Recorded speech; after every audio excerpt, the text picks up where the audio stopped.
இன்றைக்கு I love Muhammad என்று சொல்லுவதை சர்ச்சையாக்குகிறார்கள்.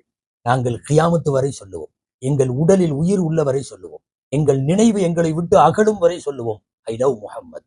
உத்தரப்பிரதேசத்திலே கான்பூரிலே ரபியுல் அவ்வல் 12 ஊர்வலம் நடக்கிறது. மீலாது பேரணி. மீலாது பேரணியிலே எப்போதும் வழக்கமாய் பெருமானாரின் புகழ்பாக்களை பாடிக்கொண்டு வைத்து பாடிக்கொண்டு போவது வழக்கம்.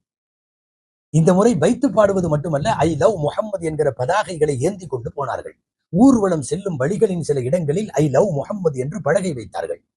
கொடுமை என்ன தெரியுமா? இப்படியெல்லாம் பலகை வைப்பது எங்களை அவமானப்படுத்துவதாக இருக்கிறது ஊரில் என்று சொல்லி சில மத துவேஷ அமைப்புகள், அமைதியாக போனாலும் அவர்களுக்கு ஒத்து வராது, நாம் ஏதாவது என்ன அசைவுகள் இருந்தாலும் அவர்களுக்கு பிடிக்காது, காவல்துறையிலே புகார் கொடுத்தார்கள். கலவரம் செய்தார்கள் என்பதை விட கலவரத்தை தூண்டினார்கள். கலவரத்தை திட்டமிட்டு விஷ விதையை பரப்பினார்கள். ஐ லவ் முஹம்மது என்கிற பதாகை அப்புறப்படுத்தப்படாவிட்டால் நிலைமை மோசமாகும் என்றார்கள். கான்பூர் கொந்தளிப்புக்கு உட்பட்டது.